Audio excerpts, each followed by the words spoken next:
एक छोटा 5-7 वर्षाचा मुलगा त्याच्या वडिलाच्या फॅमिली बिझनेसमध्ये मदत करायचा। त्या आयुर्वेदिक औषधाच्या दुकानामध्ये त्याचे वडील वेगवेगळ्या प्रकारच्या जडीबुटी एकत्र करून वेगवेगळ्या आजाराचे औषधं बनवून तेव्हाच्या पेशंटला द्यायचे।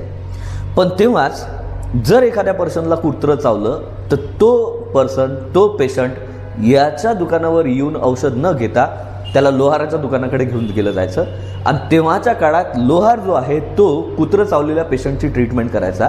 त्याच्यामध्ये व्हायचं असं की लोहार एक रॉड जो आहे लोखंडाचा त्याला रेड हॉट करायचा आणि रेड हॉट केलेला तो रॉड जो आहे जिथं कुत्रं चावलेलं असेल, जिथं कुत्र्याचे दात लागलेले असतील तिथे त्या मेटलच्या रॉडनी चटके द्यायचं आणि चटके दिल्यामुळे काय व्हायचं की तिची सगळी स्किन जी आहे ती जाळून टाकायचा तो लोहार आणि कधी कधी तर हाडापर्यंत त्याचे चटके जे आहेत ते लागायचे आणि त्यामुळे ते जे काही रोगजंतू आहेत की ज्याच्यामुळे रॅबीज व्हायचा ते रोगजंतू मारले जायचे आणि पर्यायाने तो पेशंट रॅबीज होण्यापासून वाचायचा।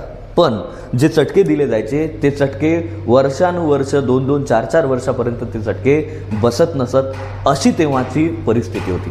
आणि ही सगळी परिस्थिती जेव्हा त्या छोट्या मुलांनी पाहिली तेव्हा त्यांनी लहानपणीच डिसाईड केलं होतं की मी मोठं झाल्यावर रॅबीजवर उपाय करणारं औषध जे आहे ते बनवणार आहे आणि ड्रीम्स कम ट्रू। ते पोरगं मोठं झालं आणि येत्या काळात मोठं झाल्यानंतर त्यांनी अँटी रॅबीज वॅक्सिन जे आहे ते शोधून काढली आणि जगभरातल्या लोकांना फ्री ऑफ कॉस्ट कुठलंच पॅटर्न न ठेवता कुठलंच पॅटर्निंग न करता ते औषध जे आहे ते जगभरातल्या सगळ्या लोकांसाठी त्यांनी अवेलेबल करून दिलं। नंतरच्या काळात याच सायंटिस्टनी वाईन खराब होऊ नये म्हणून वाईन जास्त दिवसपर्यंत प्रिझर्व करून ठेवता आली पाहिजे याच्यासाठी पाश्चरायझेशन नावाची मेथड सांगितली। नंतर हीच मेथड दुधावर दूध प्रिझर्व करण्यासाठी दूध टिकून ठेवण्यासाठी वापरली गेली आणि आज आपल्या घरी जे दुधाचे पॅकेट्स येतात जे 4 दिवस 5 दिवसपर्यंत खराब होत नाहीत त्या दुधाच्या पॅकेट्सवर लिहिलेलं असते पाश्चराइज मिल्क आणि ते पाश्चराइज मिल्क म्हणजेच लेविस पाश्चर नावाचा जो सायंटिस्ट होता त्याच्या नावावर ते पाश्चरायझेशनची प्रोसेस ठेवलेली आहे।